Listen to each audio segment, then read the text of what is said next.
ഉസ്മാൻജിയുടെ ഒരു പരാതി നോക്കണേ. ഒന്നുമില്ലെങ്കിലും നമ്മുടെ ജി ഒരു സീരിയൽ ലോലനായിരുന്നു.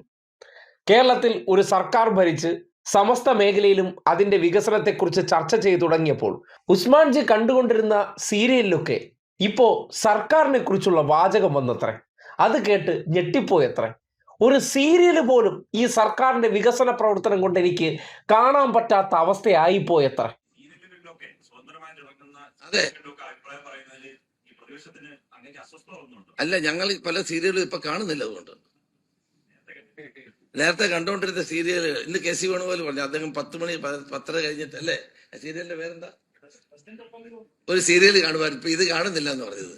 ഇതൊക്കെ കേരളത്തിലെ ജനങ്ങൾ പൊട്ടന്മാരൊന്നും അല്ലല്ലോ, അവർക്ക് ഇതൊക്കെ മനസ്സിലാവും. പ്രശസ്ത സിനിമാ താരങ്ങളെ കൊണ്ട് ഇതൊക്കെ പറയിപ്പിക്കുകയാണ്. എത്ര കൊടുത്തു എന്നറിഞ്ഞാൽ മതി ഇനി അവർക്കൊക്കെ.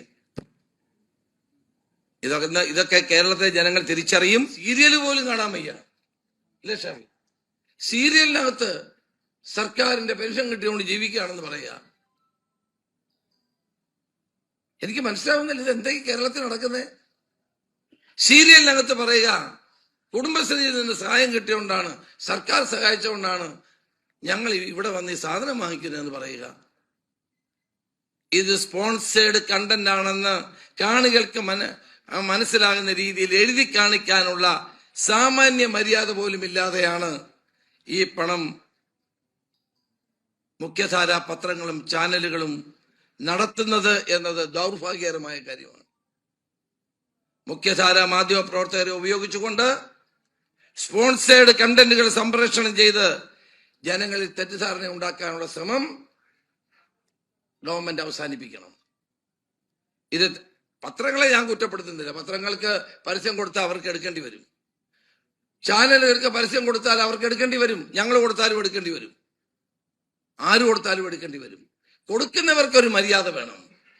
ഇത് ഞങ്ങളുടെ കൂടി പണമാണ്, നാട്ടുകാരുടെ പണമാണ്. ഈ നാട്ടുകാരുടെ പണം മുഴുവൻ തെരഞ്ഞെടുപ്പ് പ്രചരണത്തിന് വേണ്ടി ഉപയോഗിക്കുന്ന എന്ത് മര്യാദ കെട്ട നടപടിയാണ് ഇത്? ജനാധിപത്യത്തിൽ കേട്ടുകേഴ്വിയുള്ള കാര്യമാണോ? ഈ സർവതല സ്പർശിയായ വികസനം എന്ന് നമ്മുടെ നാട്ടിൽ പറയും. സമസ്ത മേഖലയിലൂടെയും സ്പർശിച്ചു പോയാൽ ഉണ്ടാകുന്ന അവസ്ഥ എല്ലാത്തരം ആൾക്കാർക്കിടയിലും അത് സ്വാഭാവികമായിട്ടുള്ള ചർച്ച ഉയരും. ആ സ്വാഭാവിക ചർച്ചയെ ഉസ്മാൻജി കാണുന്നത് അതിനെ പൈസ കൊടുത്തതാണത്രേ. കാര്യം നമുക്കറിയാവുന്ന ആകെയുള്ള പണി പൈസ കൊടുത്ത് എന്തും വരുത്തിക്കുക എന്നുള്ളതാണ്.